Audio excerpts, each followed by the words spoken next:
बिहार शिक्षक बहाली 2019-2021 की बड़ी खबरों के साथ मैं नीरज एक बार फिर आपके साथ। आज कई ज्वलंत मुद्दों पर चर्चा होगी।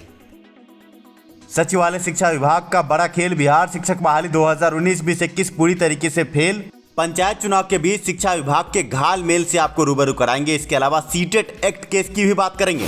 क्या सीटेट एक्ट केस से सीटेट अभ्यर्थी बिहार शिक्षक बहाली से बाहर हो जाएंगे? इसके अलावा हम बात करेंगे एस्टेट अभ्यर्थियों के बड़े केस की, एस्टेट अभ्यर्थियों के आंदोलन की। बात सीटेट दिसंबर और जनवरी 2021 अभ्यर्थियों के बड़े आंदोलन की भी होगी। अंत तक बने रहे वीडियो में। वीडियो पसंद आ रहा हो तो लाइक जरूर करें। खबरों की शुरुआत करते हैं सचिवालय और शिक्षा विभाग के बड़े खेल से। आपको बता दें, बिहार शिक्षक बहाली 1100 नियोजन इकाई में अभी भी नियोजन स्थगित है, जिनकी काउंसलिंग अभी बाकी है। इसके अलावा अभ्यर्थी नियुक्ति पत्र को लेकर भी लगातार मारामारी कर रहे हैं, पर नतीजा सिफर है। ऐसे में आपको बता दें कि सरकार शिक्षा विभाग द्वारा कागजी रसगुल्ला का दौर जारी है, पर इन कागजी रसगुल्लों से हजूर अभ्यर्थियों का पेट नहीं भरता, बेरोजगारी का दर्द दूर नहीं होता। पिछले दिनों आपने देखा, प्राथमिक शिक्षा निदेशक द्वारा लेटर जारी किया गया कि 30/10/2021 तक अभ्यर्थियों के प्रमाण पत्रों की जांच पूर्ण कर ली जाएगी। कागजी रसगुल्लों में दूत भेजने की बात की गई, पर क्या ये देवदूत हैं? क्या ये पुष्पक विमान से जाएंगे? 1 महीने के भीतर कैसे ये देवदूत विभिन्न राज्यों के प्रमाण पत्रों की जांच पूर्ण करवा पाएंगे? आप समझे कि किसी भी एक यूनिवर्सिटी में जाने के बाद कई रोज लगते हैं, तब जाकर के प्रमाण पत्रों की जांच पूर्ण होती है। ऐसे में शिक्षा विभाग ने कागजी रसगुल्ला अभ्यर्थियों के बीच बांट दिया, अभ्यर्थियों को खुश करने के लिए, पर इन कागजी रसगुल्लों से पेट नहीं भरता हुजूर। और जब कागजी रसगुल्लों की बात चल ही रही है, तो पंचायत चुनाव के बीच ये भी कागजी रसगुल्ला बांटा गया कि चुनाव आयोग से आदेश मिलने ही वाला है, बहाली प्रक्रिया नहीं रुकेगी, चुनाव के बीच ही बहाली प्रक्रिया पूर्ण कर ली जाएगी। पर आम अभ्यर्थी ये भी देख रहे हैं कि चुनाव आयोग की तरफ से कोई सुगबुगाहट नहीं है, साथ में पंचायती राज की तरफ से भी कोई सुगबुगाहट नहीं, क्योंकि प्रत्यक्ष रूप से चुनाव आयोग को कोई लेटर लिखा ही नहीं गया। अप्रत्यक्ष रूप से पंचायती राज के द्वारा चुनाव आयोग से पूछा गया कि क्या हम बहाली प्रक्रिया पूर्ण कर सकते हैं आचार संहिता के बीच, पर चुनाव आयोग ने शायद साफ तौर से इनकार किया है, क्योंकि सभी कर्मी चुनाव में लगे हैं। ऐसे में बहाली प्रक्रिया पूर्ण हो भी तो कैसे? इस बीच अभ्यर्थियों ने जनता दरबार का टिकट भी कटा रखा है, पर मुख्यमंत्री कब सुनेंगे, कब मिलेंगे, इसकी जानकारी सिर्फ भगवान को ही है। मुख्यमंत्री भी शायद उंगली ऊपर करके यही बताने की कोशिश कर रहे हो कि बेटा अब तुम्हारा सिर्फ भगवान ही मालिक है। इस बीच आपको ये बता दें कि 8 दिसंबर 2021 तक बिहार में पंचायत चुनाव है। तात्पर्य है कि 8 दिसंबर 2021 तक किसी प्रकार की कोई भी बहाली आगे नहीं बढ़ेगी। 8 दिसंबर के बाद पहले 1100 नियोजन इकाई में काउंसलिंग की प्रक्रिया आगे बढ़ेगी। पूरा दिसंबर ये काउंसलिंग चलेगा। इसके बाद आप समझे कि जनवरी में जाकर फिर से देवदूत भेजे जाएंगे 1100 नियोजन इकाई के लिए, और 1100 नियोजन इकाई के अभ्यर्थियों के प्रमाण पत्रों की जांच लगभग पूरा फरवरी। आप समझ सकते हैं, सरकारी हिसाब को ही देखें तो मार्च महीने के अंतिम सप्ताह तक अभ्यर्थियों को नियोजन पत्र मिलेगा। इसके बाद अप्रैल महीने से अभ्यर्थी स्कूल में जाएंगे। आप ये समझे कि तुरंत फिर 7वां चरण नहीं आएगा, क्योंकि सरकार फिर 2014 से 2021 के बीच के सीटों का रिकैलकुलेशन करेगी, फिर कैबिनेट से बजट पास करवाएगी। इन सभी प्रक्रियाओं में 3 से 4 महीने लगेंगे। अगर अप्रैल से ही जोड़ा जाए, अप्रैल, मई, जून, जुलाई महीने में 7वें चरण के नोटिफिकेशन की संभावना, अगर कोई व्यवधान उत्पन्न नहीं हुआ, तब जुलाई महीने में 7वें चरण के नोटिफिकेशन की संभावना नजर आती है। अब बात करेंगे सीटेट एक्ट केस की। सीटेट एक्ट केस 4 अक्टूबर 2021 को अगली सुनवाई की तारीख। इस बीच में ये बड़ी खबर निकल कर आई 2 दिन पहले कि हरियाणा सरकार ने सीटेट को मान्यता दे दिया है।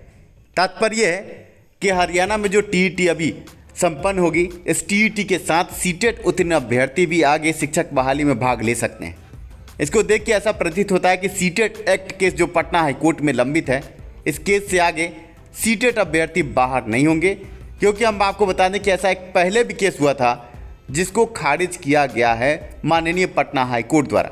अब देखना यह है कि सीटेट एक्ट केस में जो नए दाव पेच के साथ आगे कुछ अभ्यर्थी केस को बढ़ा रहे हैं और ये दम भर रहे हैं कि आगे सीटेट अभ्यर्थी बिहार शिक्षक बहाली से बाहर हो जाएंगे। ऐसा प्रतीत हो रहा है अभी तक की वस्तु स्थिति को देखने के बाद कि ऐसा कुछ होने नहीं जा रहा है, पर अभ्यर्थियों के बीच में भ्रम और भ्रांति की राजनीति जारी है। अभ्यर्थियों को 4 अक्टूबर का इंतजार है, और 4 अक्टूबर की बात निकली है तो आपको बता दें कि एस्टेट अभ्यर्थी भी 4 अक्टूबर से आगे आमरण अनशन और धरना प्रदर्शन की तैयारी में जुटे हैं। इन मेरिट अभ्यर्थियों की तरफ से 4 अक्टूबर को आगे बहाली प्रक्रिया जल्द से जल्द शुरू कराने की दिशा में एक बड़ा आंदोलन आपको देखने को मिलेगा। जल्द से जल्द 7वें चरण की बहाली शुरू हो, अभ्यर्थियों को आगे बहाली प्रक्रिया में मौका मिले, इस संबंध में 4 अक्टूबर से आंदोलन की बात सामने आ रही है। अब देखना यह है कि स्टेट अभ्यर्थी के इस आंदोलन से आगे शिक्षा विभाग झुकती है या पंचायत चुनाव की आड़ में शिक्षा विभाग आगे समय की मांग करती है।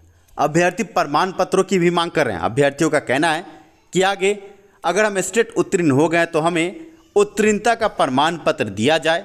ऐसे में अभ्यर्थियों को यह हम बताना चाहेंगे कि शारीरिक शिक्षा स्वास्थ्य अनुदेशक अभ्यर्थी 8000 सीट के लिए मात्र 3000 अभ्यर्थी उत्तीर्ण, पर पिछले 1.5 से 2 सालों से अभ्यर्थियों को बरगलाया गया। नियोजन प्रक्रिया में अभ्यर्थियों को नहीं रखा गया।